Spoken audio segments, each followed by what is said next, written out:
But मैं दो तीन चीज़ें आपको जो है वो आपकी खिदमत में पेश कर देता हूँ।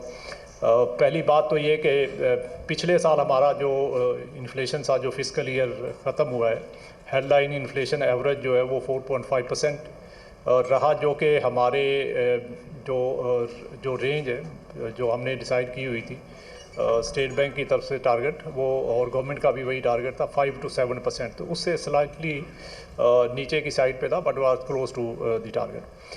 जो नेक्स्ट ईयर के लिए हमने उसकी प्रोजेक्शन है वो भी मैं आपसे बाद में शेयर करता हूँ, लेकिन जो इसमें जो कंट्रीब्यूटरी फैक्टर्स थे, ओबियसली एक तो फूड इन्फ्लेशन जो है उसमें काफ़ी ड्रास्टिक पिछले साल जो है वो कमी आई, और उसके साथ साथ जो है वो जो कोर इन्फ्लेशन है जो कि ज़्यादा स्टैटिक रहता है और उसमें कमी कम होती, तो उसमें भी आहिस्ता आहिस्ता पिछले साल के अंदर कमी आई, और जो पिछला महीना था जून का महीना उसमें ये कम हो गए, तो अब 7.2% के करीब आ गया कोर इन्फ्लेशन।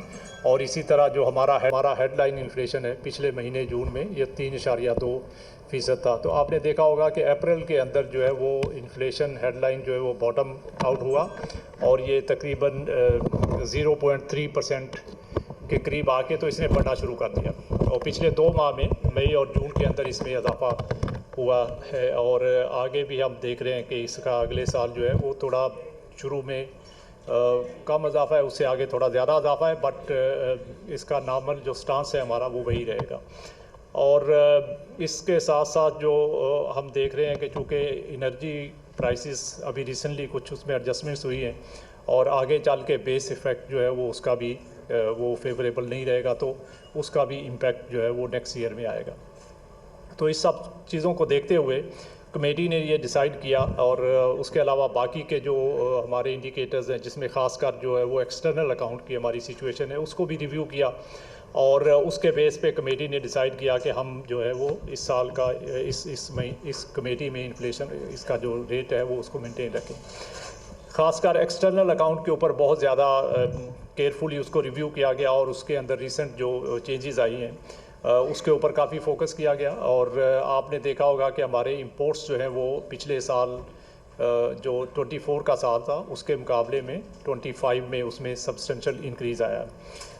जो 24 के अंदर 53 बिलियन डॉलर्स के इंपोर्ट्स थे, जो 2025 में बढ़ के तो तकरीबन 59 बिलियन जो है 59.1 बिलियन डॉलर्स वो हो गए।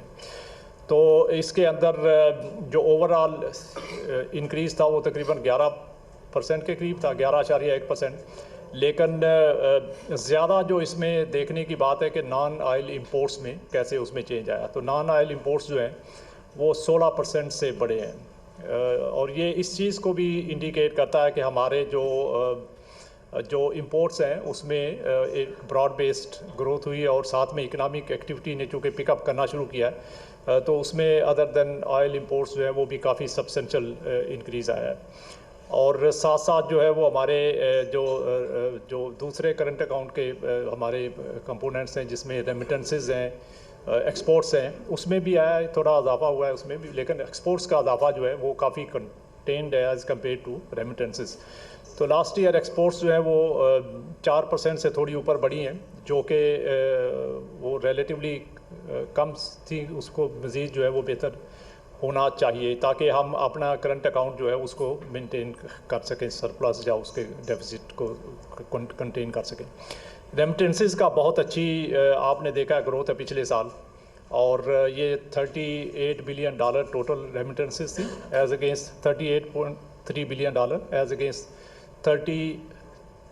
Last year 30.3 billion dollar. तो तकरीबन 8 बिलियन डॉलर का इसमें इजाफा हुआ है। उसके बहुत सारे कंट्रीब्यूटिंग फैक्टर्स है, लेकिन एक जो की कंट्रीब्यूटिंग फैक्टर है कि बहुत सारे रेमिटेंसेस जो पहले हमारे इनफॉर्मल चैनल से आ रहे थे वो फॉर्मल चैनल में आने शुरू हुए हैं। उसमें गवर्नमेंट की स्कीम जो इंसेंटिव स्कीम आपको पता है कि हमने अनाउंस की हुई थी, उसका भी बड़ा कंट्रीब्यूशन है।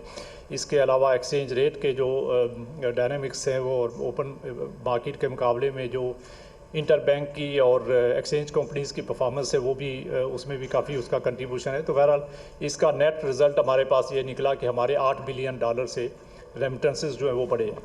और उसी के नतीजे में हमारा इस साल जो है वो करंट अकाउंट जो फिस्कल ईयर 25 हुआ ख़त्म हुआ उसमें करंट अकाउंट जो सरप्लस रहा। हमारा करंट अकाउंट आपको पता है कि 2022 के अंदर बहुत ही ख़राब हालत थी, क्योंकि हमारा टोटल डेफिसिट उस वक्त $17.5 बिलियन का था। करंट अकाउंट डेफिसिट $17.5 बिलियन, जो कि 4.7% ऑफ GDP था। तो बहुत ह्यूज करंट अकाउंट डेफिसिट था। अब उसके बाद हमने जब ये मेजर्स लिए तो आपने देखा कि 23 के अंदर उसमें कुछ इम्प्रूवमेंट आई और ये तकरीबन 1% ऑफ GDP के बराबर आ गया। फिर आगे 24 के अंदर उसमें मज़ीद इम्प्रूवमेंट आई जो कि 0.5% ऑफ GDP के करीब आया। और इस साल जो है जो अभी ख़त्म हुआ है इसमें हमारा करंट अकाउंट डेफिसिट के बजाय सरप्लस में कन्वर्ट हुआ। और आपको याद होगा कि ये सरप्लस जो है वो हमारा कोई 14 साल के बाद जो है वो सरप्लस आया है और पिछले 22 साल का तकरीबन ये हाईएस्ट सरप्लस है। तो उसी की वजह से हमारी एक्सटर्नल अकाउंट में काफ़ी स्टेबिलिटी आई और इसी की वजह से हम जो है वो स्टेट बैंक की तरफ से इंटर बैंक मार्केट के अंदर हमने जो एक्टिविटी की और उसके नतीजे में हमने काफ़ी सारी जो बाइंग की तो उसमें हमारे रिजर्व्स के ऊपर भी उसका पॉजिटिव इम्पैक्ट आया। और आपने देखा कि पिछले साल के जितनी हमारी डेट सर्विसिंग थी वो सारी की सारी ऑन टाइम हमने पेमेंट्स की और उसके बावजूद हमारे रिज़र्व्स के अंदर जो है वो इजाफा हुआ। तो हमारे रिज़र्व जो पिछले साल 9 बिलियन से थोड़े ऊपर थे, 9.4 बिलियन के करीब जून 2024 में, वो बढ़ के इस साल 14.5 बिलियन डॉलर के करीब जो है वो हो गया था। तकरीबन उसमें $5 बिलियन का एक साल के अंदर इजाफा हुआ। और ये इसके बावजूद इजाफा हुआ कि हमने पिछले साल तकरीबन $26 अरब की हमारी जो $26 अरब से थोड़ी सी ज़्यादा रीपेमेंट्स थी, उसमें उसको सबको डील करने के बाद उसमें से बल्क जो तो रोल ओवर हुआ, लेकिन हमने कहा कोई $10 बिलियन के करीब उसकी रीपेमेंट्स भी की। तो इस सब को डेट को रीपे करने के बावजूद हमारे रिजर्व्स में $5 बिलियन का जो है वो इजाफा हुआ। और उसी की वजह से आपने देखा कि हमारा जो करंट अकाउंट के ऊपर उसका पॉजिटिव इम्पैक्ट रहा और साथ साथ हमारे जो FX मार्केट है उसकी परफॉर्मेंस भी काफ़ी अच्छी रही। और गोइंग फॉरवर्ड भी मैं अभी आपको थोड़ी देर में आगे हमारी प्रोजेक्शन जो है वो शेयर करूंगा, लेकिन इसका ओवरऑल मार्केट के फंडामेंटल्स जो हैं उसके सेंटिमेंट्स पे काफ़ी अच्छा असर रहा। आपने देखा कि हमने जितनी भी हमारी जो इंपोर्ट्स रिलेटेड रिक्वायरमेंट्स हों या दूसरी हमारी FX की रिक्वायरमेंट्स हों, वो भी सब की सब जो है वो उसमें बैंकिंग इंडस्ट्री ने उसको पूरा किया। और इसी वजह से आप अगर देखें तो हमारे जो इंपोर्ट्स हैं, जो मैंने पहले भी अर्ज़ किया कि वो 53 से बढ़कर अब जो है वो 59 बिलियन लास्ट ईयर में हो गए हैं। और इस सब के बावजूद हमारे पास जो है इतना कुशन अवेलेबल था कि हमने उसमें से बाइंग की मार्केट से और अपने रिजर्व्स को बिल्ड अप किया।